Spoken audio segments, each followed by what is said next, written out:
ನಮಸ್ಕಾರ. ಹವ್ಯಕ ಪಾಕಶಾಲೆಗೆ ನಿಮಗೆಲ್ಲರಿಗೂ ಸ್ವಾಗತ. ಇವತ್ತು ನಾನು ತೋರಿಸುವಂತಹ ಅಗಸೆ ಬೀಜದ ಲಡ್ಡನ್ನು ದಿವಸಕ್ಕೆ ಒಂದರ ಹಾಗೆ ಸೇವನೆ ಮಾಡ್ತಾ ಬಂದರೆ ಖಂಡಿತ ಹೃದ್ರೋಗ ಸಮಸ್ಯೆಯಿಂದ ನಾವು ದೂರ ಇರ್ಬೋದು. ಅದೇ ರೀತಿ ಹಲವಾರು ನಮ್ಮ ದೇಹದ ಸಮಸ್ಯೆಗಳಿಗೆ ಈ ಅಗಸೆ ಬೀಜ ರಾಮಬಾಣದಂತೆ ಕೆಲಸ ಮಾಡುತ್ತೆ ಅಂತ ಹೇಳ್ಬೋದು. ಬಹಳನೇ ಆರೋಗ್ಯಕರವಾದಂತಹ ಲಡ್ಡನ್ನು ಹೇಗೆ ಮಾಡೋದು ಅಂತ ನೋಡೋಣ. ಮೊದಲಿಗೆ ಇಲ್ಲಿ ಒಂದು ಪ್ಯಾನ್ನಲ್ಲಿ 1 ಕಪ್ ಆಗುವಷ್ಟು ಅಗಸೆ ಬೀಜನ ತಗೊಂಡು ಹುರಿತಾ ಇದ್ದೀನಿ. ಮೀಡಿಯಂ ಉರಿನಲ್ಲೇ ಇಟ್ಕೊಂಡು ಇದು ಜಸ್ಟ್ ಸಿಡಿಯತ್ತಲ್ಲ ಅಲ್ಲಿ ತನಕ ಹುರಿದ್ರೆ ಸಾಕಾಗುತ್ತೆ. ತುಂಬ ಹುರಿದ್ರೆ ಇದು ಕಹಿ ಬಂದುಬಿಡುತ್ತೆ. ಅದಕ್ಕೋಸ್ಕರ ಈ ಫ್ಲ್ಯಾಕ್ಸ್ ಸೀಡ್ಸನ್ನು ಮಿತವಾಗಿ ಬಳಕೆ ಮಾಡೋದ್ರಿಂದ ತುಂಬ ಹೆಲ್ತ್ ಬೆನಿಫಿಟನ್ನು ನಾವು ಕಾಣ್ಬೋದು. ಈ ಫ್ಲ್ಯಾಕ್ಸ್ ಸೀಡ್ಸಲ್ಲಿ ಒಮೆಗಾ 3 ಫ್ಯಾಟಿ ಆ್ಯಸಿಡ್ ಅನ್ನುವಂತಹ ಅಂಶ ನಮ್ಮ ಹೃದ್ರೋಗದಲ್ಲಿ ಏನೇ ಸಮಸ್ಯೆ ಕಂಡು ಬಂದರೂ ಕ್ಲಿಯರ್ ಮಾಡ್ಕೊಳ್ಳೋದಕ್ಕೆ ಸಹಕಾರಿಯಾಗಿದೆ. ಇದು ಡ್ರೈ ಸ್ಕಿನ್ನನ್ನು ಕೂಡ ಅವಾಯ್ಡ್ ಮಾಡೋದಕ್ಕೆ ಸಹಕಾರಿಯಾಗಿದೆ. ಅದೇ ರೀತಿ ಡಯಾಬಿಟಿಸನ್ನು ಕೂಡ ಕಂಟ್ರೋಲಿಗೆ ತರುತ್ತೆ. ಈಗ ಅಗಸೆ ಬೀಜನನ್ನು ಹುರಿದಾಯಿತು, ಅದನ್ನು ತೆಗೆದು ಒಂದು ತಟ್ಟೆಗೆ ಹಾಕ್ತಾ ಇದ್ದೀನಿ. ನೆಕ್ಸ್ಟು ಅದೇ ಪ್ಯಾನನ್ನು ತಗೊಂಡು ಅದಕ್ಕೆ ಈಗ ನಾವೀಗ 1 ಕಪ್ ಆಗೋಷ್ಟು ಅವಲಕ್ಕಿಯನ್ನು ತಗೊಳ್ತಾ ಇದ್ದೀನಿ. ಈ ಅವಲಕ್ಕಿಯನ್ನು ಚೆನ್ನಾಗಿ ಹುರ್ಕೊಳ್ಳೋಣ. ಈಗ ಸ್ವಲ್ಪ ಕೈಯಲ್ಲಿ ಮುಟ್ಟಿದಾಗ ಪುಡಿ ಆಗೋಷ್ಟರ ಮಟ್ಟಿಗೆ ನಾವೀಗ ಇದನ್ನು ಹುರ್ಕೊಳ್ಬೇಕು. ಈ ಅವಲಕ್ಕಿ ಕಂಪ್ಲೀಟಾಗಿ ಆಪ್ಷನಲ್ಲು, ನಿಮಗೆ ಬೇಕಿದ್ದರೆ ಹಾಕ್ಕೊಳ್ಬೋದು, ಬೇಡ ಅಂದರೆ ಇದನ್ನು ಸ್ಕಿಪ್ ಮಾಡ್ಬೋದು. ಈಗ ಅವಲಕ್ಕಿಯನ್ನು ಕೂಡ ಹುರಿದಾಯಿತು. ಇದನ್ನು ಕೂಡ ಸಪ್ರೇಟಾಗಿ ಇನ್ನೊಂದು ತಟ್ಟೆಗೆ ನಾವು ಹಾಕಿ ತೆಗೆದಿಡೋಣ. ಪ್ರತಿಯೊಂದು ಪದಾರ್ಥಗಳನ್ನು ನಾವೀಗ ಬೇರೆ ಬೇರೆಯಾಗಿ ತೆಗೆದಿಡಬೇಕು. ಈಗ ನೋಡ್ತಾ ಇರ್ಬೋದು ನೀವು, ಕೈಯಲ್ಲಿ ಮುಟ್ಟಿದಾಗ ಪುಡಿ ಆಗುತ್ತೆ, ಅಷ್ಟರ ಮಟ್ಟಿಗೆ ನಾವಿದನ್ನು ಅವಲಕ್ಕಿಯನ್ನು ಹುರಿದು ತಗೊಂಡಿದ್ದೀನಿ. ನೆಕ್ಸ್ಟ್ ಈಗ ಅದೇ ಪ್ಯಾನಲ್ಲಿ ಸ್ವಲ್ಪ ತುಪ್ಪವನ್ನು ಹಾಕ್ತಾ ಇದ್ದೀನಿ. ಆ ತುಪ್ಪದಲ್ಲಿ ನಾವೀಗ ಹುರಿಗಡಲೆಯನ್ನು ಹುರ್ಕೊಳ್ಬೇಕು. ಹುರಿಗಡಲೆಯನ್ನು ಅರ್ಧ ಕಪ್ ಆಗೋಷ್ಟು ನಾನು ತಗೊಂಡಿದ್ದೀನಿ. ಅಷ್ಟು ಹಾಕಿದರೆ ಸಾಕಾಗುತ್ತೆ. ಚೆನ್ನಾಗಿ ಇದು ಟೇಸ್ಟ್ ಕೊಡುತ್ತೆ ಹುರಿಗಡಲೆಯನ್ನು ಹಾಕೋದ್ರಿಂದ. ಜಸ್ಟ್ ಇದು ಸ್ವಲ್ಪ ಕ್ರಂಚಿ ಆದರೆ ಸಾಕು, ಅಲ್ಲಿ ತನಕ ನಾವಿದನ್ನು ಹುರ್ಕೊಳ್ಬೇಕು. ಇದನ್ನು ಕೂಡ ತೆಗೆದು ಒಂದು ಸಪರೇಟಾಗಿ ಒಂದು ತಟ್ಟೆಯಲ್ಲಿ ತೆಗೆದಿಡ್ತಾ ಇದ್ದೀನಿ.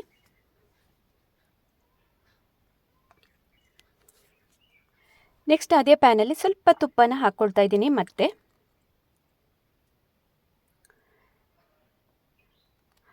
ಈ ತುಪ್ಪದಲ್ಲಿ ನಾವಿನ್ನೀಗ ಸಣ್ಣಕ್ಕೆ ಹೆಚ್ಚಿರುವಂತಹ ಬಾದಾಮ್ ಪೀಸ್ಗಳನ್ನು ನಾನೀಗ ಹಾಕ್ಕೊಂಡು ಹುರಿತಾ ಇದ್ದೀನಿ. ಒಂದು 15ರಿಂದ 20 ಬಾದಾಮನ್ನು ತಗೊಂಡು ಪೀಸ್ ಮಾಡಿ ಹಾಕಿದರೆ ಸಾಕಾಗುತ್ತೆ.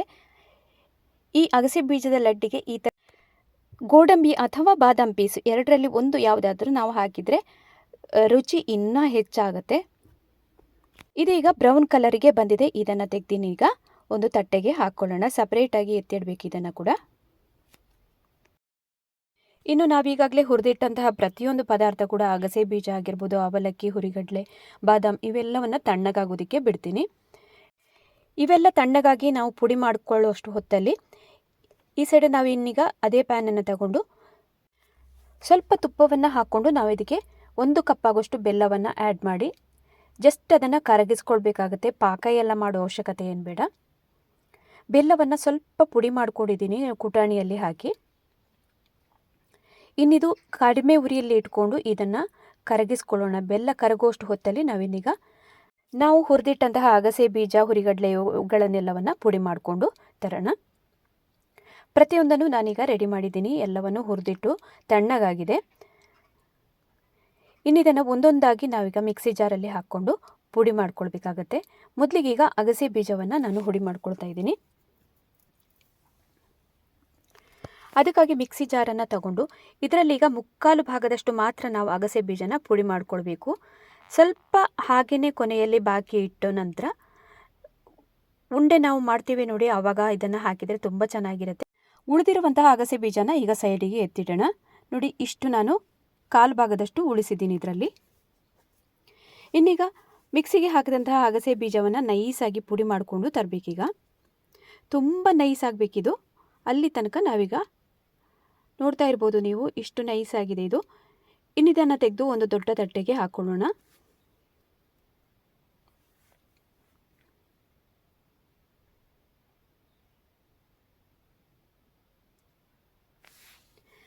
ಅಗಸೆ ಬೀಜವನ್ನು ಪುಡಿ ಮಾಡಿದ್ದಾಯಿತು. ನೆಕ್ಸ್ಟ್ ಇನ್ನೀಗ ಆಗಲೇ ಹುರಿದಿಟ್ಟಂತಹ ಅವಲಕ್ಕಿಯನ್ನು ಹಾಕ್ಕೊಂಡು ಪುಡಿ ಮಾಡಿಕೊಳ್ಳೋಣ. ಈ ಅವಲಕ್ಕಿಯನ್ನು ನಾವು ನೈಸಾಗಿ ಗ್ರೈಂಡ್ ಮಾಡ್ಕೊಳ್ಬಾರ್ದು, ಸ್ವಲ್ಪ ತರಿತರಿಯಾಗಿ ಇದನ್ನು ಪುಡಿ ಮಾಡ್ಕೊಳ್ಬೇಕು. ಈಗ ಅವಲಕ್ಕಿಯನ್ನೆಲ್ಲ ಮಿಕ್ಸಿ ಜಾರಿಗೆ ಹಾಕಿದ್ದಾಯಿತು. ಇನ್ನೀಗ ತರಿತರಿಯಾಗಿ ರುಬ್ಕೊಂಡು ತಂದಿದ್ದೀನಿ ನೋಡಿ. ಇಷ್ಟಾದರೆ ಸಾಕು. ಇದನ್ನು ಇನ್ನೀಗ ನಾವಾಗಲೇ ಪುಡಿ ಮಾಡಿ ತೆಗೆದಿಟ್ಟಿದ್ದೀವಲ್ಲ ಅಗಸೆ ಬೀಜ, ಅದಕ್ಕೆ ಇದನ್ನು ಕೂಡ ಹಾಕಿ ಮಿಕ್ಸ್ ಮಾಡ್ಕೊಳ್ಳೋಣ. ಅಗಸೆ ಬೀಜ ಪುಡಿ ಮಾಡಿದ್ದಾಯಿತು, ಅವಲಕ್ಕಿಯನ್ನು ಕೂಡ ಪುಡಿ ಮಾಡಿ ಆಯಿತು. ನೆಕ್ಸ್ಟ್ ಈಗ ಹುರಿಗಡಲೆಯನ್ನು ತಗೊಂಡಿದ್ದೀನಿ. ಅದನ್ನು ಕೂಡ ಹಾಗೆಯೇ ನಾವಾಗಲೇ ಅಗಸೆ ಬೀಜ ಸ್ವಲ್ಪ ತೆಗೆದಿಟ್ಟಿದ್ದೀವಲ್ಲ ಅದೇ ಥರನೇ ಇದನ್ನು ಕೂಡ ತೆಗೆದಿಡಬೇಕು. ಕೊನೆಯಲ್ಲಿ ನಾವು ಲಡ್ಡನ್ನು ಕಟ್ಟಬೇಕಾದ್ರೆ ಹಾಕ್ಕೊಳ್ಳೋದ್ರಿಂದ ತುಂಬ ಚೆನ್ನಾಗಿರುತ್ತೆ. ಇದು ಕೂಡ ನೋಡಿ, ಇಷ್ಟು ಕಾಲು ಭಾಗದಷ್ಟು ನಾನೀಗ ತೆಗೆದಿಟ್ಟಿದ್ದೀನಿ. ಇದನ್ನು ಕೂಡ ನೈಸಾಗಿ ನಾವು ಪುಡಿ ಮಾಡ್ಕೊಳ್ಬೇಕೀಗ. ಹುರಿಗಡಲೆಯನ್ನು ಕೂಡ ಅದೇ ತಟ್ಟೆಗೆ ಹಾಕ್ತಾಯಿದ್ದೀನಿ. ನಾವೀಗ ಅಗಸೆ ಬೀಜ ಮತ್ತು ಅವಲಕ್ಕಿ ಪುಡಿ ಜೊತೆಗೆ ಇದನ್ನು ಕೂಡ ಮಿಕ್ಸ್ ಮಾಡಬೇಕು. ಅದರ ಒಟ್ಟಿಗೆ ಬೆಲ್ಲದ ನಾವು ಮಿಶ್ರಣವನ್ನು ಕೂಡ ನೋಡ್ತಾ ಇರಬೇಕಾಗುತ್ತೆ. ಸ್ಟವ್ ಮೇಲೆ ಇಟ್ಟದ್ದು ಅದನ್ನು ಆಗಾಗ ಕೈಯಾಡಿಸ್ತಾ ಇರಬೇಕು. ಈ ಸೈಡ್ ಅಗಸೆ ಬೀಜ ಆಮೇಲೆ ಹುರಿಗಡಲೆ ಪುಡಿ ಅವಲಕ್ಕಿ ಪುಡಿಯನ್ನೆಲ್ಲ ಚೆನ್ನಾಗಿ ಮಿಕ್ಸ್ ಮಾಡ್ತಾ ಇದ್ದೀನಿ. ಸರಿಯಾಗಿ ಮಿಕ್ಸ್ ಮಾಡಿ ಆದ ನಂತರ ಕರಗಿಸಿಟ್ಟಂತಹ ಬೆಲ್ಲದಲ್ಲಿ ನಾವಿದನ್ನು ಈಗ ಹಾಕ್ಕೊಳ್ಬೇಕಾಗತ್ತೆ. ಬೆಲ್ಲ ಈಗ ಕಂಪ್ಲೀಟಾಗಿ ನೀರಾಗಿದೆ, ಹಾಗಾಗಿ ಸ್ಟವನ್ನು ಆಫ್ ಮಾಡ್ಕೊಂಡಿದ್ದೀನಿ. ಇನ್ನೀಗ ನಾವೀಗ ಮಾಡಿಟ್ಟಂತಹ ಪುಡಿಗಳನ್ನೆಲ್ಲವನ್ನು ಹಾಕ್ಕೊಂಡು ನೆಕ್ಸ್ಟ್ ನಾವಾಗಲೇ ತೆಗೆದಿಟ್ಟಿದ್ದೀವಲ್ಲ ಹುರಿಗಡಲೆ ಆಮೇಲೆ ಅಗಸೆ ಬೀಜ, ಹುರಿದಿಟ್ಟಂತಹ ಬಾದಾಮ್ ಇವೆಲ್ಲವನ್ನು ಹಾಕ್ಕೊಳ್ಬೇಕು. ಆಮೇಲೆ ಸ್ವಲ್ಪ ಏಲಕ್ಕಿ ಪೌಡ್ರನ್ನು ಕೂಡ ಇದಕ್ಕೆ ಹಾಕ್ಕೊಳ್ಬೇಕು. ಈಗ ನೋಡ್ತಿರ್ಬೋದು ಅಗಸೆ ಬೀಜನ ತೆಗೆದಿಟ್ಟದನ್ನು ಹಾಕ್ತಾಯಿದ್ದೀನಿ ಅದರೊಟ್ಟಿಗೆ. ಆಮೇಲಿಂದ ಹುರಿಗಡಲೆಯನ್ನು ಹಾಕಿದ್ದೀನಿ. ಇನ್ನು ಹುರಿದಿಟ್ಟಂತಹ ಬಾದಾಮಿ ಕೂಡ ಹಾಕ್ತಾಯಿದ್ದೀನಿ ಒಟ್ಟಿಗೆ. ಈ ಬಾದಾಮಿಯನ್ನು ಹೀಗೆ ಹುರಿದು ಹಾಕೋದ್ರಿಂದ, ತುಪ್ಪದಲ್ಲಿ ಹಾಕೋದ್ರಿಂದ ತುಂಬ ಚೆನ್ನಾಗಿ ಟೇಸ್ಟ್ ಕೊಡುತ್ತೆ ಇದು. ಕೊನೆಯಲ್ಲಿ ಈಗ ನಾವೀಗ ಏಲಕ್ಕಿ ಪೌಡ್ರನ್ನು ಹಾಕ್ಕೊಳ್ತಾ ಇದ್ದೀನಿ. ರುಚಿಗೆ ನಿಮಗೆ ಎಷ್ಟು ಬೇಕಷ್ಟು ನೋಡಿಕೊಂಡು ಹಾಕ್ಕೊಂಡು ಚೆನ್ನಾಗಿ ಇದನ್ನು ಮಿಕ್ಸ್ ಮಾಡ್ಕೊಳ್ಬೇಕು. ಈಗ ಬಿಸಿಯಾಗಿ ಇರುತ್ತೆ. ಇದನ್ನು ಇನ್ನೊಂದು ತಟ್ಟೆಗೆ ಹಾಕಿ ತಣ್ಣಗಾಗೋದಕ್ಕೆ ಬಿಡಬೇಕು. ಆಮೇಲೆ ನಾವು ಇದನ್ನು ಉಂಡೆ ಕಟ್ಬೋದು. ಇದನ್ನು ತೆಗೆದೀಗ ದೊಡ್ಡ ತಟ್ಟೆಗೆ ತಣ್ಣಗಾಗೋದಕ್ಕೆ ಈಗಾಗಲೇ ಹಾಕ್ತಾಯಿದ್ದೀನಿ. ಕೈಯಲ್ಲಿ ಮುಟ್ಬೋದು ಅನ್ನೋವಾಗ ಇದನ್ನು ಒಂದು ಸ್ವಲ್ಪ ಮಿಕ್ಸ್ ಮಾಡ್ಕೊಳ್ಳೋಣ ಬೆಲ್ಲದ ಪಾಕದ ಜೊತೆಗೆ. ಅದಕ್ಕಿಂತ ಮುಂಚೆ ಸ್ವಲ್ಪ ಈಗ ತುಪ್ಪವನ್ನು ಹಾಕ್ಕೊಳ್ಬೇಕಾಗುತ್ತೆ ಇದಕ್ಕೆ. ಇದು ಚೆನ್ನಾಗಿ ಬರುತ್ತೆ ಕೂಡ, ರುಚಿ ಕೂಡ ಚೆನ್ನಾಗಿ ಬರುತ್ತೆ. ಅದೇ ರೀತಿ ಉಂಡೆ ಕಟ್ಟೋ ಆಗೋಕ್ಕೂ ನಮಗೆ ಸುಲಭ ಆಗಲಿ ಅಂತ ತುಪ್ಪವನ್ನು ಹಾಕ್ತಾಯಿದ್ದೀನಿ. ಒಂದು 3ರಿಂದ 4 ಸ್ಪೂನ್ ಆಗೋಷ್ಟು ತುಪ್ಪವನ್ನು ಇಲ್ಲಿ ಹಾಕ್ಕೊಂಡಿದ್ದೀನಿ. ತುಪ್ಪನ ಹಾಕ್ಕೊಂಡು ಚೆನ್ನಾಗಿ ಒಮ್ಮೆ ಮಿಕ್ಸ್ ಮಾಡ್ಕೊಳ್ಳೋಣ. ಮಿಕ್ಸ್ ಮಾಡಿ ಆದ ನಂತರ ನಿಮಗೆ ಬೇಕಾದ ಸೈಜಲ್ಲಿ ಉಂಡೆಗಳನ್ನಾಗಿ ಕಟ್ಕೊಳ್ಬೋದು.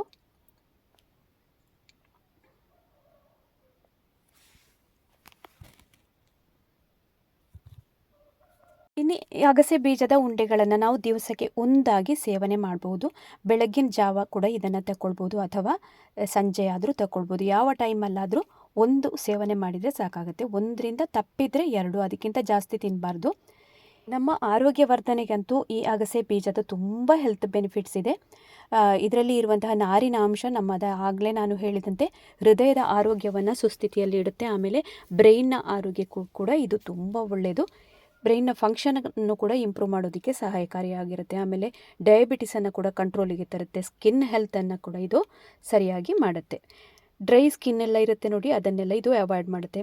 ಸ್ಕಿನ್ ಅಲರ್ಜಿ ಕೂಡ ಇದರಲ್ಲಿ ಕಡಿಮೆ ಆಗುತ್ತೆ. ಹಾಗೆಯೇ ರೆಸ್ಪಿರೇಟ್ರಿಯಲ್ಲಿ ಅಲರ್ಜಿ ಆಗುವಂಥದ್ದು ಸೀನೆಲ್ಲ ಬರುತ್ತೆಲ್ಲ ಆವಾಗವಾಗ, ಅದನ್ನು ಕೂಡ ಇದು ತಡೆಗಟ್ಟೋದ್ರಲ್ಲಿ ತುಂಬ ಸಹಕಾರಿಯಾಗಿದೆ. ಹಾಗಾಗಿ ಕೊರೋನರಿ ವೆಸಲ್ ಪ್ರಾಬ್ಲಮ್ ಏನಾದರೂ ಇದ್ದರೆ ಅಂತೂ ಅದಕ್ಕೆ ತುಂಬ ಮೇಯ್ನ್ ಇದು ರೋಲಾಗಿ ಕೆಲಸ ಮಾಡುತ್ತೆ. ಒಮೆಗಾ 3 ಫ್ಯಾಟಿ ಆ್ಯಸಿಡ್ ಅನ್ನುವಂತಹ ಒಂದು ಇದರಲ್ಲಿರುವಂತಹ ಅಂಶ ತುಂಬ ಹೆಲ್ಪ್ ಮಾಡುತ್ತೆ. ಹಾಗಾಗಿ ಈ ಥರದ ಲಡ್ಡನ್ನು ದಿವಸಕ್ಕೆ ಒಂದು ಸೇವನೆ ಮಾಡ್ತಾ ಬಂದಲ್ಲಿ ಆರೋಗ್ಯ ಇಂಪ್ರೂವ್ ಆಗೋದ್ರಲ್ಲಿ ಏನು ಸಂಶಯನೇ ಇಲ್ಲ. ಈ ಥರದ ಲಡ್ಡನ್ನು ನೀವು ಮನೇಲಿ ಮಾಡಿ ತಿಂತೀರಿ ಅಂತ ಅಂದ್ಕೊಂಡಿದ್ದೀನಿ. ನಿಮ್ಮ ಹೆಲ್ತ್ ಕೂಡ ತುಂಬ ಚೆನ್ನಾಗಾಗುತ್ತೆ, ಇಂಪ್ರೂವ್ ಆಗುತ್ತೆ. ಇವತ್ತಿನ ವಿಡಿಯೋ ನಿಮಗೆ ಇಷ್ಟ ಆದಲ್ಲಿ ಚಾನಲನ್ನು ಸಬ್ಸ್ಕ್ರೈಬ್ ಮಾಡಿಕೊಂಡು ಅದೇ ರೀತಿ ಪಕ್ಕದಲ್ಲಿರುವ ಬೆಲ್ ಐಕಾನನ್ನು ಕೂಡ ಪ್ರೆಸ್ ಮಾಡೋದನ್ನು ಮರಿಬೇಡಿ. ನಾನು ಹಾಕಿರುವಂತಹ ವಿಡಿಯೋದ ಎಲ್ಲ ನೋಟಿಫಿಕೇಷನ್ ಕೂಡ ನಿಮಗೇ ಬರುತ್ತೆ. ಅದೇ ರೀತಿಯಾಗಿ ವಿಡಿಯೋನ ಹೆಚ್ಚಾಗಿ ಎಲ್ಲ ಕಡೆ ಶೇರ್ ಮಾಡಿ ಸಪೋರ್ಟ್ ಮಾಡಿ. ಫ್ಯಾಮಿಲಿ ಫ್ರೆಂಡ್ಸ್ ಆಗಿರ್ಬೋದು, ರಿಲೇಟಿವ್ಸ್ ಜೊತೆಗೆಲ್ಲ ಇದನ್ನು ಹಂಚಿಕೊಂಡು ಸಪೋರ್ಟ್ ಮಾಡ್ತೀರಿ ಅಂತ ಅಂದ್ಕೊಂಡಿದ್ದೀನಿ. ಸಿಗೋಣ ಮುಂದಿನ ವಿಡಿಯೋದಲ್ಲಿ ಇನ್ನೊಂದು ಹೊಸ ರುಚಿಯೊಂದಿಗೆ. ಅಲ್ಲಿ ತನಕ ನಮಸ್ಕಾರ.